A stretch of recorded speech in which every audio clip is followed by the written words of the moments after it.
शुरू करते हैं हमारा पार्ट नंबर 7 जिसका नाम है वीर बालक अभिमन्यु। ये कहानी है बच्चों महाभारत पर। जैसा कि आप लोग जानते हो हमारे हिंदू धर्म में दो बड़े ग्रंथों को मान्यता दी गई है जो कि दो युद्धों के कारण थे। दो युद्धों का पूरा सार था, पूरा विवेचन था, जिसका नाम है एक में रामायण और दूसरा है महाभारत। रामायण में आपको मालूम होगा कि भगवान राम ने रावण से युद्ध किया था माता सीता को वापस ले जाने के लिए, और महाभारत में कौरवों और पांडवों के भाई भाई का युद्ध था। तो वेलकम है आप सभी का रैनी चौधरी एजुकेशन में। इस पाठ को हम एक कहानी के रूप में देखने का प्रयास करेंगे और कुछ रोचक जानकारियां आपको यहाँ मिलेंगी। तो कोशिश कीजिएगा कि पाठ को अंत तक आप सुन सके, समझ सके, याद करने की कोशिश कर सके। बात लगभग 5000 साल पुरानी है। कौरव 100 भाई थे और सैकड़ों उनके मित्र थे। अंडरलाइन तो आपने साथ के साथ करते ही जाना है। कौरव 100 भाई थे, सैकड़ों उनके मित्र थे। पांडव 5 भाई थे और उनके भी कई मित्र थे, कई दोस्त थे। कौरवों ने धोखाधड़ी करके पांडवों को राज्य के अधिकार से वंचित कर दिया था। वे कई बार उनकी हत्या के प्रयत्न भी कर चुके थे। अंत में उनके बीच में युद्ध की घोषणा हो गई। आप लोगों को मालूम होगा कि कौरवों के पिता का नाम था धृतराष्ट्र, पांडवों के पिता का नाम था पांडु। जैसा कि नियम होता है, राज्य नियम, कि सबसे बड़े बेटे को ही उत्तराधिकारी बनाया जाता है, गद्दी सौंपी जाती है, अगला राजा बनाया जाता है। लेकिन कौरवों के पिता जो थे धृतराष्ट्र, वो अंधे थे, वो बिल्कुल भी देख नहीं सकते थे और बिना देखने वाले को शासन सौंपना एक मूर्खता भरा निश्चय होगा। और वो जब देख नहीं सकते थे वो किसी भी प्रकार के कार्य या फैसले नहीं कर पाएंगे। तो सोच समझकर ये राज्य उनके छोटे भाई पांडु को सौंपा गया। और नियमों की बात करें तो पांडु जो है राज्य गद्दी पर बैठा था, राजा था, तो अगला राजा जो है उनके पुत्रों में से ही सबसे बड़े को मिलना था। लेकिन कौरवों का जो एक झुंड था, जो वो 100 भाई थे, उनमें सबसे बड़े बेटे का नाम, जो अपने आप को उत्तराधिकारी समझता था, उसका नाम था दुर्योधन। उसका ये कहना था कि मेरे पिता चूंकि अंधे थे इसीलिए हमारे चाचा श्री पांडु को राज्य सौंपा गया, लेकिन अब चूंकि उनके पुत्र धृतराष्ट्र के पुत्र बड़े हो गए हैं जैसा कि मैं हूँ, तो वापस गद्दी मुझे मिल जानी चाहिए। इसी बात को लेकर भाई भाई आपस में लड़े थे। कौरव 100 भाई थे, पांडव 5 भाई थे, इनके बहुत सारे मित्र और सहयोगी थे। तो कौरवों ने क्या किया, धोखाधड़ी करके एक खेल खेला। आप लोगों को पता होगा, नहीं तो सुनिएगा। एक खेल खेला था जिसे चौपड़ कहा जा सकता है, या एक तरह से हम इसको जुआ देख सकते हैं। और बातों ही बातों में, चालाकियों से, राजनीति से, कूटनीति से उलझाकर पांडवों के साथ एक ऐसा खेल रचा गया जिसमें पांडव सब कुछ हार गए, यहाँ तक कि अपनी स्त्री, अपनी औरत, अपनी बीवी भी वो हार गए थे। और इन्हीं सब चीज़ों में कौरवों ने शर्त रखकर उनको वनवास दे दिया, देश निकाला दे दिया, और वो लोग अपने राज्य से बाहर चले गए। लेकिन युद्ध तो तय था, क्योंकि कौरवों ने कुछ समय के लिए पांडवों को राज्य से बाहर निकाला था। पांडवों ने वापस लौटना था और अपना राज्य वापस प्राप्त करना था। अब आगे पढ़ते हैं हम इसको। ये कहानी आपको समझ में आई होगी। कैसा युद्ध था वह, भाई भाई के विरुद्ध भतीजे, काका के विरुद्ध भांजे, मामा के विरुद्ध पोते, दादा नाना के विरुद्ध लड़ने मरने के लिए मैदान में डटे थे। पांडवों में अर्जुन बेजोड़ तीरंदाज था, यानी कि अर्जुन के बराबर का कोई भी जोड़ का तीरंदाज वहां था नहीं। उनके कारण कौरवों का बहुत नुकसान हो रहा था। एक दिन कौरवों ने ऐसी योजना बनाई। कैसी योजना? अर्जुन को युद्ध के मैदान से दूर दक्षिण दिशा की ओर अकेले लड़ने जाना पड़े। तो देखिए बच्चों, पांडु और कौरवों का युद्ध चल रहा है, महाभारत चल रही है, लेकिन अर्जुन जैसा तीरंदाज और कोई था ही नहीं। तो इस कारण कौरवों का बहुत नुकसान हो रहा था। सेना घट रही थी, रोज सैनिकों के मरने की संख्या बढ़ रही थी।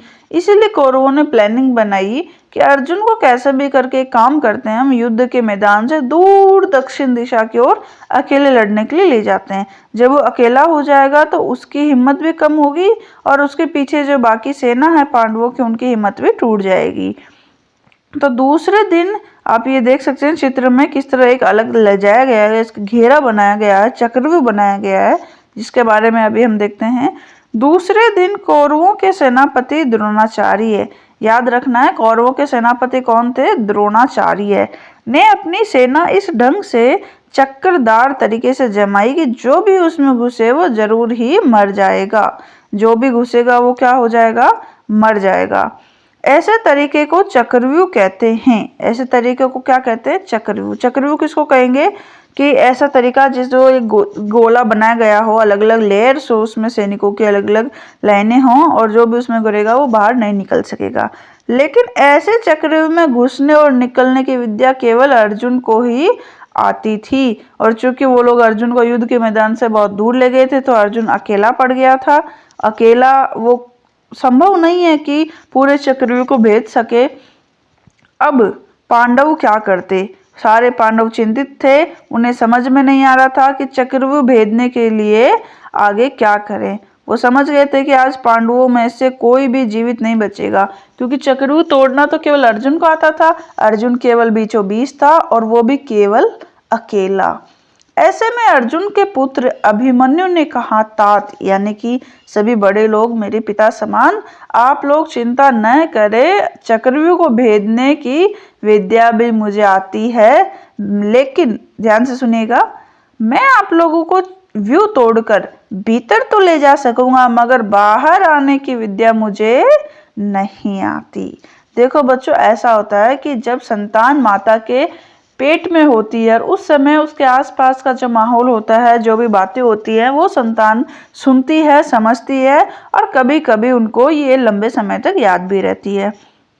ठीक वैसे ही जो अर्जुन है, जिसको चक्रव्यूह भेदने की विद्या आती थी, उसने अपनी पत्नी के साथ चक्रव्यूह के बारे में बातें की और वो सारी बातें उनके होने वाले पुत्र अभिमन्यु ने सुनी। लेकिन कुछ ऐसा हुआ कि अर्जुन ने आधी बात बताई और बाकी बात उसने सोचा कि फिर कभी बताएंगे, वो समय नहीं आया।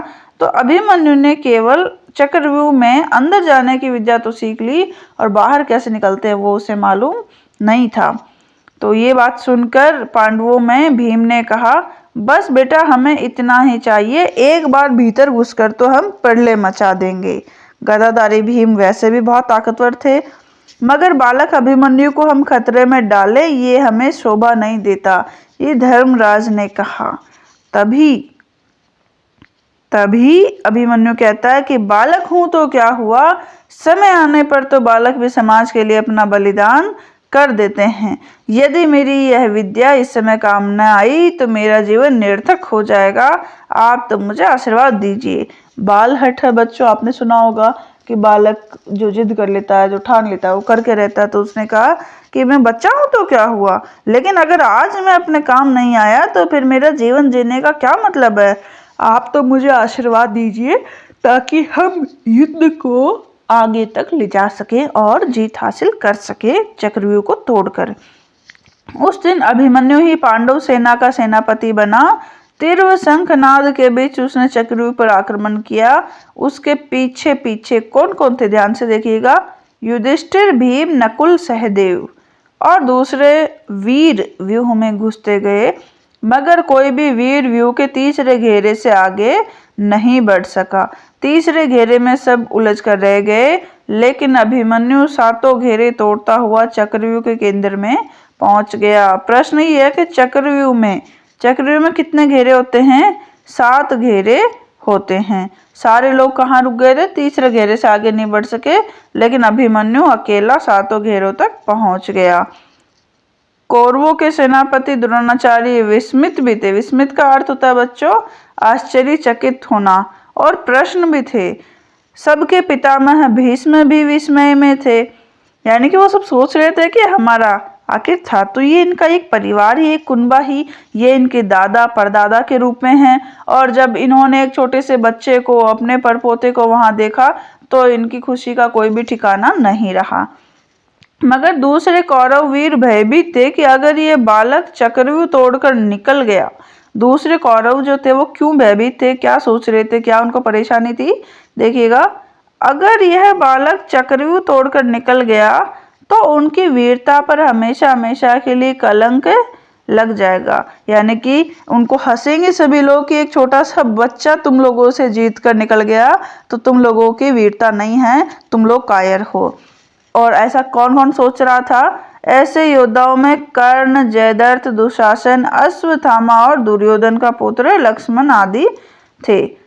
उन्होंने सोचा कि ये तो बहुत गहरी बात है, टेंशन वाली बात है कि अगर ये छोटा सा बच्चा अगर यहाँ से जीत के निकल गया तो हम पर इतिहास क्या सोचेगा, कितनी बातें करेगा, कितने हम पे ताने कसेगा कि हम एक बच्चे से भी नहीं जीत सके। तो उन सब लोगों ने क्या किया, एक प्रण किया कि चाहे जैसे भी हो वे अभिमन्यु को चक्रव्यूह से बाहर नहीं जाने देंगे। वो सारे लोग मिल गए, एकजुट हो गए और कि भाई कुछ भी हो जाए लेकिन अब अभिमन्यु को हम इस चक्रव्यूह से बाहर नहीं जाने देंगे। आप देख सकते हैं किस तरह सारे लोग एक ही बच्चे के ऊपर आक्रमण करना शुरू कर दिया। एक बड़ी सेना जो कि चक्रव्यूह में एक अच्छी प्लानिंग के तहत थी और उनसे लड़ने भिड़ने के लिए अकेला एक अभिमन्यु था। तो फिर क्या होना था, सब महारथियों ने उस वीर बालक को घेर लिया। उस जमाने में युद्ध का नियम होता था कि जिसके पास हथियार ना हो या फिर जो घायल हो उस पर वार नहीं किया जाता और एक वीर से एक शत्रु ही युद्ध करता था। मगर उस बालक पर 7 योद्धा टूट पड़े और आखिर दम तक वो वीर उनसे लड़ता रहा। अंत में वीर गति को प्राप्त हो गया। यह घटना कौरवों के नाम पर भारी कलंक बनी और अभिमन्यु का नाम अमर हो गया। तो देखो बच्चों, जैसा कि पाठ का नाम है वीर बालक अभिमन्यु, आप लोग देख सकते हो कि भले ही वो अंत में मर गया, वीर गति को प्राप्त हो गया, लेकिन उसके अंदर कितनी हिम्मत, कितनी ताकत थी कि मैं छोटा हूं तो क्या हुआ, मैं भी युद्ध कर सकता हूँ। पूरी सेना का उसने जो है मनोबल बढ़ाया, सब में वीरता और साहस का भाव बढ़ाने की कोशिश की और मैदान में जा खड़ा हुआ। जब उसने देखा कि मैं अकेला हूँ, सब तीसरे घेरे तरह रह गए हैं, तब भी वो डरा नहीं और 7 लोगों से अकेले युद्ध किया है। इस तरह की वीरता हमारे अंदर भी होनी चाहिए। किस प्रकार की? इस प्रकार की कि हमारे सारे पाठ के प्रश्न उत्तरों को, सारे शब्दार्थों को भी हमें तुरंत याद कर लेना है। हमारी वीरता हमें पढ़ने की ओर प्रेरित करने वाली होनी चाहिए। अब हम हमारे अभ्यास कार्य को देखते हैं और शब्दार्थ से करते हैं शुरुआत। चक्रव्यूह का अर्थ है घेराबंदी यानी कि षड्यंत्र, चालाकियां। आशीर्वाद का अर्थ है आशीष देना। शंखनाद का मतलब है बच्चों, जब युद्ध होता है तो शंख से ध्वनि निकाली जाती है बहुत तेज। विस्मित का मतलब होता है आश्चर्यचकित। कलंक का अर्थ है दाग या फिर धब्बा। इसके बाद शत्रु का अर्थ है दुश्मन। उच्चारण के लिए देखेंगे बच्चों हम, घोषणा वंचित, विरुद्ध, अर्जुन, दक्षिण, निरर्थक और महारथी। अब आगे हम प्रश्नों को देखते हैं। सोचे और बताएं, बहुत ही आसान है। अगर पाठ को अच्छे से समझाएं तो आप लोगों को तुरंत याद हो जाएंगे। चक्रव्यूह में कितने घेरे थे? 7 थे। पांडव कितने भाई थे? 5। पांडवों के साथ धोखाधड़ी किसने की? कौरवों ने। कौरवों के सेनापति थे द्रोणाचार्य। चक्रव्यूह में घुसने की विद्या अर्जुन के अलावा किसको आती थी? अभिमन्यु को। तो इन सारे प्रश्नों को हम एक साथ कर लेते हैं बच्चों। नीचे अभी तक आप लोगों ने सब्सक्राइब नहीं किया है तो कर लीजिए, दोस्तों के साथ शेयर जरूर करना है ताकि आसान भाषा में उनको भी ये सभी प्रश्नों के जवाब मिल सके। भाषा की बात में हम एक से अनेक बदलते हुए शब्दों का प्रयोग करेंगे और इसके अलावा संज्ञा भी आज हम देखेंगे। जातिवाचक, भाववाचक, व्यक्तिवाचक कौन कौन सी होती है। 5 पांडवों के नाम हम लोगों ने लिखने हैं, तो इसको देखते हैं हम आगे। महापुरुषों से उनके जो ग्रंथ है उनके, यानी कि किस महापुरुष ने कौन कौन से ग्रंथ लिखे उनका भी नाम हम लोगों ने देखना है। देखिए, एक बहुत ही अच्छी कोटेशन यहाँ लिखी हुई है, इसको आप लोगों ने याद करना है और लिखकर अपने क्लासरूम में भी लगाना है कि समय को व्यर्थ नष्ट मत करो क्योंकि यही वह चीज है जिसमें जीवन का निर्माण हुआ है। किसने कहा है? बेंजामिन फ्रैंकलिन ने। यानी क्या कह रहे हैं ये कि अपने टाइम को जो खराब नहीं करना है इधर उधर खेलने में, बैठे रहने में, सोने में, खाने में, पीने में, क्योंकि ये वो चीज़ है जिससे हमारा लाइफ बनती है, हमारे जीवन का निर्माण होता है। अगर आप 1 घंटा आज ज़्यादा खेल रहे हो तो वो 1 घंटे का जो होने वाला काम था वो तो नहीं हो पाएगा। इसके बजाय अगर हम कुछ पढ़ाई करते हैं तो वो हमारा जीवन का निर्माण में सहायक होगा, सार्थक सिद्ध होगा। तो प्रश्नों को देख लेते हैं, सोचिए और बताएं। आप लोगों को इतना नहीं सोचना है क्योंकि हम लोगों ने प्रश्नों के जवाब कर लिए हैं। कैसे? चक्रव्यूह में कितने घेरे थे? चक्रव्यूह में 7 घेरे थे, याद रहेगा। पांडव कितने भाई थे? पांडव 5 भाई थे। पांडवों के साथ धोखाधड़ी किसने की? पांडवों के साथ धोखाधड़ी कौरवों ने की है। बहुत ही सरल है। इसके बाद देखते हैं कौरवों के सेनापति थे, यानी कि सही उत्तर का क्रमाक्षर कोष्टक में हमको लिखना है। तो कौरवों के सेनापति कौन थे? कौरवों के सेनापति थे द्रोणाचार्य। क्या है बच्चों? द्रोणाचार्य। यहाँ ख कर लीजिएगा, टाइपिंग मिस्टेक है शायद ये। चक्रव्यूह में घुसने की विद्या अर्जुन के अलावा किसको आती थी? चक्रव्यूह में घुसने की विद्या जो है अर्जुन के अलावा अभिमन्यु को आती थी। यहाँ द्रोणाचार्य सही है और यहाँ अभिमन्यु सही है। इसके बाद देखते हैं रिक्त स्थानों की पूर्ति करें। यदि मेरी विद्या इस समय काम ना आए तो मेरा जीवन निरर्थक हो जाएगा। किसने कहा था बच्चों? ये कहा था अभिमन्यु ने। अभिमन्यु सातों घेरे तोड़ता हुआ चक्रव्यूह के केंद्र में पहुंच गया। कौरवों ने पांडवों के साथ धोखाधड़ी कर उन्हें राज्य के अधिकार से वंचित कर दिया। कौरवों और पांडवों के बीच युद्ध होने का कारण क्या था? तो देखो कौरवों और पांडवों के बीच में युद्ध क्यों हुआ बच्चों? कौरवों ने पांडवों से उनका राज्य धोखे से छीन लिया और कई बार उन्हें मारने का प्रयास भी किया। यानी कि पहले तो उनका राज्य छीन लिया और फिर उन्हें मारने का प्रयास किया, इसलिए उन दोनों के बीच में युद्ध हुआ। चक्रव्यूह की रचना के दिन अर्जुन कहाँ गया था? चक्रव्यूह की रचना के दिन कौरवों की बनाई गई चालाकी वाली योजना में फंसकर अर्जुन युद्ध क्षेत्र से दूर दक्षिण दिशा की ओर अकेले युद्ध लड़ने चला गया था। यहाँ तक याद हुआ। अब देखते हैं हम प्रश्न नंबर 5 और 6। चक्रव्यूह के दिन पांडव क्या सोचकर परेशान हो रहे थे? चक्रव्यूह के दिन पांडव यह सोचकर परेशान हो रहे थे कि चक्रव्यूह से बाहर निकलने की विद्या केवल अर्जुन ही जानता था और वह युद्ध मैदान से दूर चला गया है, तो अब हम उसको कैसे बचाएं? अभिमन्यु को घेरे से बाहर नहीं जाने देंगे, यह प्रण किन लोगों ने किया और क्यों? अभिमन्यु को घेरे से बाहर नहीं जाने देने का प्रण कर्ण, जयद्रथ, दुशासन, अश्वत्थामा और दुर्योधन के पुत्र लक्ष्मण ने किया था, क्योंकि अगर वह बाहर निकल गया तो इन सब की वीरता पर हमेशा के लिए कलंक लग जाएगा। अब हम देखते हैं भाषा की बात, यानी कि हमारी हिंदी व्याकरण के कुछ अंश। दिए गए उदाहरण में के अनुसार एक से अनेक में बदलते हुए शब्द का वाक्य में प्रयोग करना है। जैसे कि बच्चों क्या लिखा है? बात लिखी है, तो बात को अनेक में बदलेंगे तो बहुत सारी बात करेंगे तो उसको क्या कहते हैं? बातें।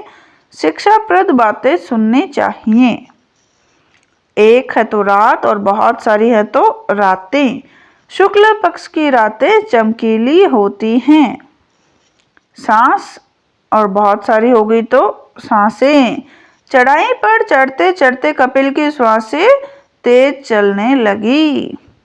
वीर बहुत सारे होंगे तो वीरों। मैदान में गुनगुन ने वीरों की भांति युद्ध लड़ा। चूंकि गुनगुन मेरी ही कक्षा की विद्यार्थी है। गाय बहुत सारी हैं तो गायें। गायें आजकल बहुत बीमार हो रही हैं। आप लोगों को मालूम है कि अभी गायों में कौन सा रोग चल रहा है? लंपी रोग। निम्नलिखित संज्ञा शब्दों में से जातिवाचक, भाववाचक और व्यक्तिवाचक वर्गों में बांटिए। कुछ शब्द दिए गए हैं, तो बच्चों संज्ञा की परिभाषा आपको पता होगी कितने प्रकार की होती है, उनकी परिभाषाएं क्या हैं। अगर आपको नहीं पता है तो मेरे YouTube चैनल में आप हिंदी व्याकरण में संज्ञा का जो वीडियो है वो देख सकते हैं। जातिवाचक की अगर हम बात करें तो जातिवाचक वो संज्ञा होती है जिससे उसके जाति का पता चलता है, बोध होता है। भाववाचक भावनाओं वाला, विशेषताओं वाला। और व्यक्तिवाचक जिसमें उसका नाम हो। जैसे कि हमने यहाँ अलग अलग लिखे हैं। पहला है अभिमन्यु। अभिमन्यु बच्चों क्या है? अभिमन्यु किसी का नाम है तो उसको हमने रखा है व्यक्तिवाचक में। गाय क्या है? गाय एक जाति है। जैसे कि अलग अलग जानवर को हम पास पास में खड़ा करें तो हम पता लगाएंगे कि ये गाय है या भैंस है, तो वो उसकी जाति हो गई। मैदान की बात करें तो मैदान भी जाति सूचक शब्द है। मित्र भी जाति सूचक शब्द है। घटना जातिवाचक, कलंक जो है बच्चों, कलंक एक भाववाचक शब्द है कि इसने बहुत बुरा किया है, इसने कलंक लगा दिया। ये एक भावनाओं वाला शब्द है, भाववाचक संज्ञा का। शंख, बालक, सेना, ये तीनों बच्चों जातिवाचक शब्द हैं। बचपन, मानवता, महारथी, ये तीनों हैं भाववाचक शब्द। लक्ष्मण किसी का नाम है इसलिए व्यक्तिवाचक शब्द। हमलावर जो है भाववाचक शब्द है और युद्ध क्षेत्र को हम जातिवाचक में लिखेंगे। समझ में आया आप लोगों को? इसको डिटेल में समझने के लिए आपको संज्ञा को बहुत अच्छे से पढ़ना होगा, तो आप हिंदी व्याकरण वाला संज्ञा का जो वीडियो है वो जरूर देख लीजिएगा। 5 पांडवों के नाम हमको क्रम से लिखने थे, तो सबसे बड़ा है युधिष्ठिर, फिर भीम, अर्जुन, नकुल और सहदेव। यहाँ तक आप लोगों को समझ में आया? तो हमने सभी प्रश्नों के उत्तर कर लिए हैं। अब लास्ट हमारा बच रहा है, अध्यापक जी के सहयोग से हम लोगों को क्या करना है, मिलान करना है, यानी कौन सा धर्म ग्रंथ कौन से महापुरुष ने लिखा है। तो इसको हमने ऊपर मिला दिया था प्रश्नों वाले पेज में, लेकिन फिर से हम यहाँ देखते हैं। जैसे कि राम का किससे संबंध है बच्चों? राम का संबंध है रामायण से। कृष्ण का किससे संबंध है? कृष्ण भगवान ने क्या लिखी थी? गीता लिखी थी। गुरु नानक जी का संबंध है गुरु ग्रंथ साहिब से। मोहम्मद साहब का संबंध है कुरान से, और ईसा मसीह का संबंध है बाइबल से। तो यहाँ तक आप लोगों ने सभी प्रश्न देखे हैं। समझ में नहीं आए तो आप वीडियो को दोबारा देख लीजिएगा स्लो करके। Thanks for watching our video. आप हमें निम्न प्लेटफॉर्म पर फॉलो कर सकते हैं, फेसबुक पेज, टेलीग्राम ग्रुप, और लाइक शेयर सब्सक्राइब आप लोगों ने कर ही लिया होगा। शेयर जरूर करना है दोस्तों के साथ, ताकि ज़्यादा से ज़्यादा बच्चों को सीधे भाषा में, सरल भाषा में सभी प्रश्नों का उत्तर मिल सके। तो कल करते हैं हम नेक्स्ट अपना चैप्टर नंबर 8।